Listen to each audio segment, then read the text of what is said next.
நவீன கால குழப்பங்களில் ஒரு முக்கியமான குழப்பம் என்றால் இந்த விதிவாதம் என்று சொல்லுவாங்கங்க. ஃபெட்டாலிசம் என்று சொல்லுவாங்க. இது ஒரு நம்பிக்கை, ஒரு தத்துவ கோட்பாடும் கூட. இது முழு பிரபஞ்சத்தையும் ஒரு நிர்ணயிக்கும் அமைப்பாக கருதக்கூடிய மற்றும் அனைத்து நிகழ்வுகள், செயல்கள் மற்றும் நடத்தைகள் எல்லாமே விதி அல்லது விதிக்கு அடிப்பணியை செய்வதை வலியுறுத்துது. இது இஸ்லாமிய விதி அடிப்படையிலான நம்பிக்கை அல்ல, மாறாக வழிகேடான ஒரு விதிய அமைப்பில் கொள்கை இது.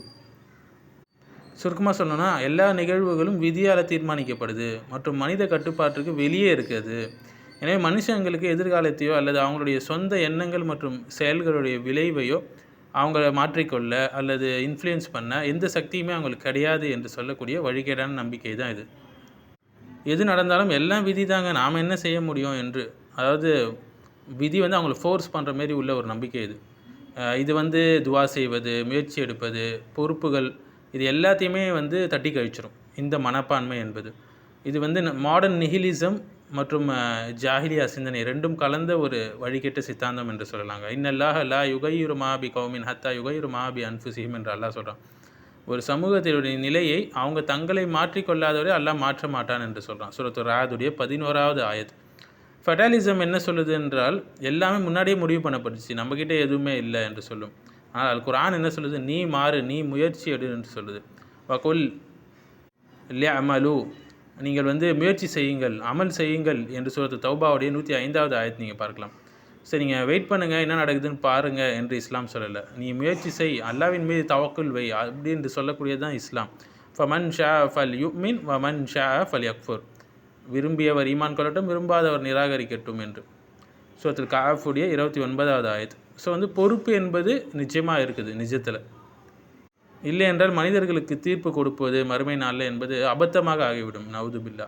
மேலும் நபி ஸல்லல்லாஹு அலைஹி வஸல்லம் என்னுடைய ஒட்டகத்தை விட்டுட்டு அல்லா மேலே தவக்குல் வைக்கலாமான்னு கேட்கும்போது, யா அகில் ஹா ஃப தவக்கல், ஒட்டகத்தை கட்டிட்டு பிறகு அல்லா மீது தவக்குல் வைங்கன்னு சொல்லி சரியான நம்பிக்கையை ரசூல் ஸல்லல்லாஹு அலைஹி வஸல்லம் அவங்களுக்கு சொல்லி கொடுத்தாங்க.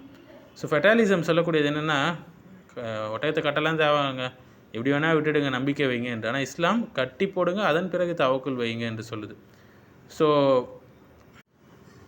இந்த ஃபெட்டாலிசமில் பாவங்கள் செய்து என்னங்க செய்து எல்லாம் விதின்னு சொல்லி எஸ்கேப் ஆகிடுவாங்க நிறைய பேர். இதற்கு இஸ்லாம் ஒருபோதும் அனுமதி கொடுக்கல. உமர் ரலியல்லாஹுடைய காலத்தில் அழகான ஒரு சம்பவம், அதை நம்ம அழகாக புரிஞ்சு கொள்ளலாம். சஹாபா எப்படி இதை விளங்கினாங்க என்று. பிளேக்குடைய காலத்தில் கதிர்லேருந்து நீங்கள் ஓடுறீங்களா அப்படின்னு சொல்லி ஒருத்தர் கேட்டாங்க. அப்போ சொன்னாங்க, அல்லாவின் ஒரு விதியிலேருந்து இன்னொரு விதியை நோக்கி நாம் ஓடுகிறோம் என்று உமர் ரலியல்லாஹு அழகாக இந்த விதியை புரிஞ்சு வச்சுருந்தாங்க. ப்ரிகாஷனரி ஸ்டெப்ஸ் எடுப்பது கதிரில் உள்ள ஒரு விஷயம். ஆனால் கண்டுகொள்ளாமல் எல்லாத்தையும் விதி மீதி பழி போட்டு விட்டு உட்காருவது கதிர் மேலே சரியான நம்பிக்கை இல்லை. இது மாடர்ன் வேர்ல்டில் எப்படியெல்லாம் ப்ரொமோட் பண்ணப்படுது இந்த வழிகேட்டு சித்தாந்தம் எல்லாம், விதி விளையாடிடுச்சின்னு சொல்லுவாங்க. இவன் விளையாடிருப்பான், போய் தப்பு செஞ்சுருப்பான், பாவம் செஞ்சுருப்பான், விதி மேலே பழி போட்டுருவோம்.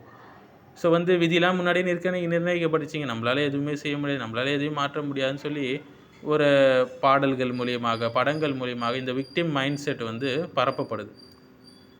இப்போ கூடிய மாடர்ன் சைக்காலஜி கூட இதை ப்ரொமோட் பண்ணக்கூடியதாக இருக்குது. அஸ்ட்ராலஜி, ஹாரோஸ்கோப்லாம் நம்ம பார்க்கலாம். இல்லை ஜோசியம், இது எல்லாமே இன்றைக்கி உங்களுக்கு லக் இல்லாத நாள், உங்களுக்கு அதிர்ஷ்டம் இல்லாத நாள், துரதிர்ஷ்டமான நாள் என்று சொல்லுவாங்க.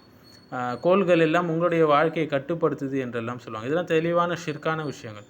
இது எல்லாமே இந்த விதிக்கு முரணான ஃபெட்டாலிசமை ப்ரொமோட் பண்ணக்கூடிய விஷயங்கள் நவீன காலத்தில். இன்றைக்கி கூட பார்க்கலாம், எங்கள் யோலோ கல்ச்சர்லாம், நீ ஒரு வாட்டி தான்ப்பா வாழ்கிற, யூ ஒன்லி லிவ் ஒன்ஸ் சொல்லுவாங்க. எது நடக்குதோ அது நடக்கட்டும், நீ ஒரு வாட்டி தான் வாழ்கிறன்று.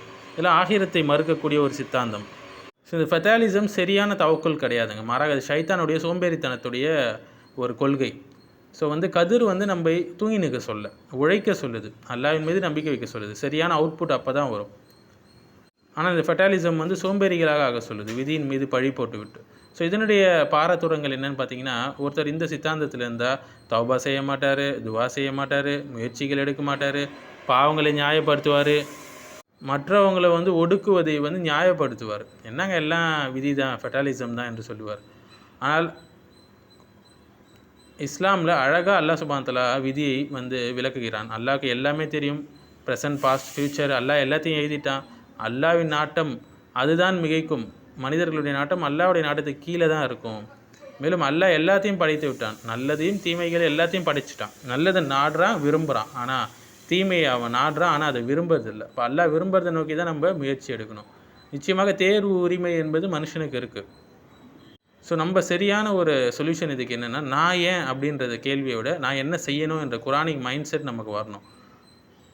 யூசுப் அலைஹிஸ்ஸலாம் அப்படியே விதி மேலே பழி போட்டு உக்காந்துல்ல. அவங்க என்ன செஞ்சாங்க, எக்கனாமிக் பிளானிங் பண்ணாங்க. அந்த மிஸ்ரே காப்பாற்றப்பட்டது அல்லாஹ்வுடைய உதவினால். ஸோ இதுதான் எஃபோர்ட், முயற்சி எடுக்கணும். அதுதான் இபாதத். ஹஸ்பி அல்லாஹ் லா இலாஹ இல்லா ஹுவ என்ற இந்த துவாவை நம்ம அடிக்கடி என்ன செய்யணும், நினைவு கூற வேண்டும். இது சிம்பிளாக சொல்லணும்னா, இஸ்லாமிய வரலாற்றில் ஆல்ரெடி இந்த வழிகட்ட சித்தாந்தம் வந்துச்சு. ஜபரியா கொள்கை என்று சொல்லுவாங்க இல்லையா, ஜபரியா மைண்ட் செட். மனுஷனுக்கு எந்த தேர்வும் கிடையாது, அவன் செய்கிற எல்லாமே கட்டாயப்படுத்தப்பட்டது, இறைவன் தான் கட்டாயப்படுத்தியிருக்கான், அல்லாஹ் தான் கட்டாயப்படுத்தியிருக்கான் என்று தவறாக இறைவன் மீது பழி போடுவாங்க. நான் என்ன செய்ய முடியும், எல்லாம் ஃபேட் தான், விதி தான் என்று சொல்லுவாங்க. இது அஹ்லு சுன்னாவுடைய கொள்கை கிடையாது. மனுஷனை ஒரு ரொபோட் மாரி சித்தரிக்கக்கூடிய ஒரு கொள்கை தான் இது. எல்லாமே எழுதப்பட்டுச்சு, நம்ம என்ன செய்கிறது, முயற்சிலாம் வேஸ்ட்டு என்று சொல்லுவாங்க.